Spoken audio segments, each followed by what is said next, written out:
देखिए, भारतीय न्याय संहिता की धारा 196, 352, 353, आईटी एक्ट, इन सब के तहत हमने मांग की है कि जो उचित से उचित कार्यवाही है वो इनके विरुद्ध निश्चित रूप से होनी चाहिए। देखिए, हमारी जो शिकायत हमने दर्ज कराई है उसमें मांगे नहीं हैं। तो हमने कंप्लेंट में यही कहा है कि भाई इनके विरुद्ध कानूनी धाराओं के तहत उचित से उचित कार्यवाही होता है कि अनुराग कश्यप जी ने माफी मांग ली।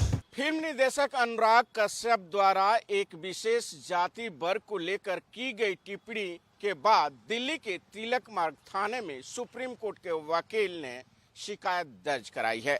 हमारे साथ उज्जवल गौड़ हैं जिन्होंने यह शिकायत दर्ज कराई है। आइए इनसे बात करते हैं। सर, अपनी शिकायत में आपने क्या कुछ मांगे की है?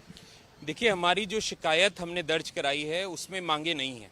निश्चित रूप से मांग यही जो की गई है वो ये होती है कि जब भी हम एक कंप्लेंट दायर करते हैं कि अनुराग कश्यप जी ने जिस तरह से एक कमेंट के रिप्लाई में उन्होंने पूरे एक समाज को, पूरी एक कम्युनिटी को गाली दे डाली और ऐसे ऐसे अभद्र शब्द कह डाले कि जो मैं कह भी नहीं सकता, तो हमने कंप्लेंट में यही कहा है कि भाई इनके विरुद्ध कानूनी धाराओं के तहत उचित से उचित कार्यवाही हो। कौन सी ऐसी धाराएं हैं और किन किन धाराओं के तहत आपने उनके खिलाफ शिकायत दर्ज कराने की मांग की?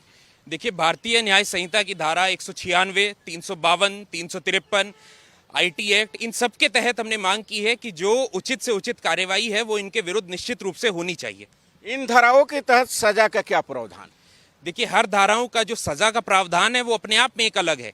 जैसे हाल ही फिलहाल में मैं देख रहा था कि अनुराग कश्यप जी ने माफ़ी मांग ली, उन्होंने बोला, लेकिन वो माफ़ी किस टोन में मांगी गई, किस तरीके से मांगी गई, वह भी एक विचारणीय बात है। अब अगर एक चीज़ देखी जाए कि क्या उनके माफ़ी मांगने के बाद भी यह जो मुकदमा है यह आगे बढ़ सकता है या नहीं बढ़ सकता है, तो हमारे जो कानूनी प्रावधान है, हमारे लॉ में दो तरह के ऑफेंस है, कॉग्निजेबल है और नॉन कॉग्निजेबल है। साथ ही हर ऑफेंस कंपाउंडेबल है या नॉन कंपाउंडेबल है।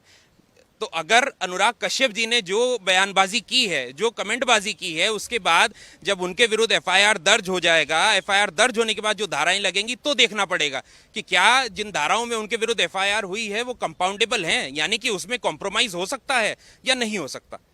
तो जिन माध्यमों से अनुराग कश्यप ने यह अपनी बातों को एक विशेष जाति को लेकर के रखा था, उसी माध्यम से उन्होंने फिलहाल माफ़ी मांगी है। तो अब देखना होगा कि इस माफ़ी के बावजूद क्या इस मामले में कार्रवाई आगे बढ़ती है या नहीं। भारत एक्सप्रेस के लिए कैमरा पर्सन हुक्म सिंह के साथ गोपाल कृष्ण। देखिए, भारतीय न्याय संहिता की धारा 196, 352, 353, आईटी एक्ट, इन सब के तहत हमने मांग की है कि जो उचित से उचित कार्यवाही है वो इनके विरुद्ध निश्चित रूप से होनी चाहिए। देखिए, हमारी जो शिकायत हमने दर्ज कराई है उसमें मांगे नहीं हैं। तो हमने कंप्लेंट में यही कहा है कि भाई इनके विरुद्ध कानूनी धाराओं के तहत उचित से उचित कार्यवाही होता है कि अनुराग कश्यप जी ने माफी मांग ली।